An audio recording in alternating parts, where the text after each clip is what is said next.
Hi, I'm Donovan from Donovan's Journey. We are here at the beautiful Junction Center with my first cousin once removed, Lisa. Hi, Donovan. I'm so glad you could come by today. Okay, so we're going to ask her a couple of questions, and, well, stay tuned. So, can you explain what the mission of WJTL is?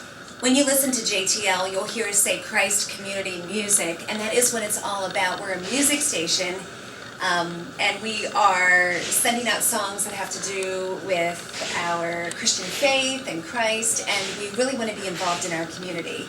So we play songs that encourage people. You might be having a bad day, and we really hope the music that we play encourages you. Okay.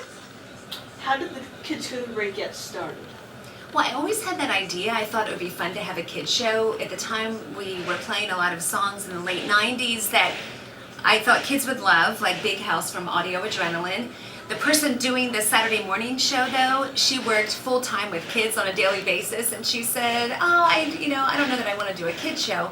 So then we adopted our son, and I decided not to come back full-time, but just to work Saturdays. So that's when I started the show in 1999. Would you be open to sharing your adoption story with adopting your son? Yeah, my son is now 19. He was 10 months old when we adopted him, but we knew about him when he was about 3 weeks old. We adopted through Bethany Christian Services, and we did lots and lots and lots of paperwork, which is kind of like being pregnant. you have a lot of work to do, and it takes a long, long time.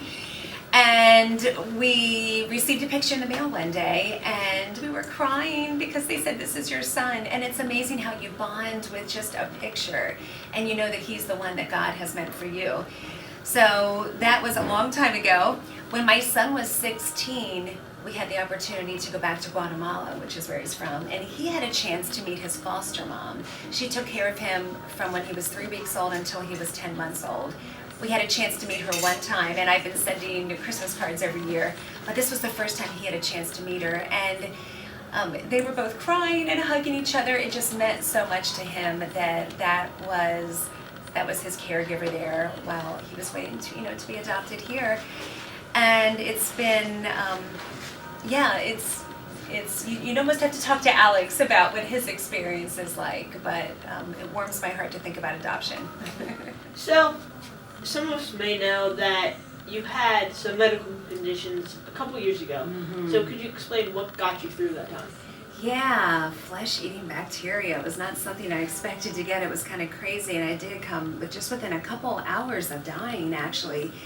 And what kept me going? Definitely my faith, my strong faith in God, and I could not have done it without that. That brought me hope, and I knew even if I was not going to live through it, I really had the hope that God would take care of my family and especially my son.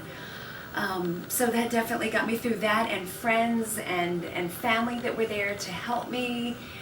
Also, even people that put things on Facebook, friends that encouraged me that way, that all helped me get through.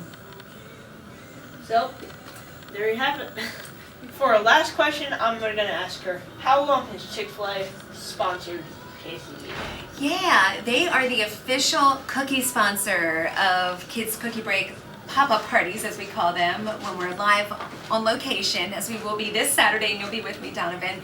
We will have Chick-fil-A cookies. I think it's been maybe 4 years, 3 or 4 years.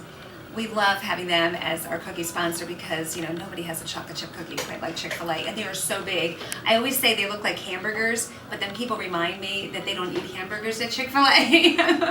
But they look like a hamburger. They're so big, and we are so thankful to Chick-fil-A for their sponsorship. Yeah. Okay. Thank you so much for letting us come in and ask you multiple questions about what the mission here is and what your story with adoption is. And make sure to visit them on April 29th at the Red Caboose Hotel. Also, they have the newly made Landis Hall, and go to WJTL.com and the Junction Center tab to find out concerts and other events happening at Landis Hall. So with that being said, bye!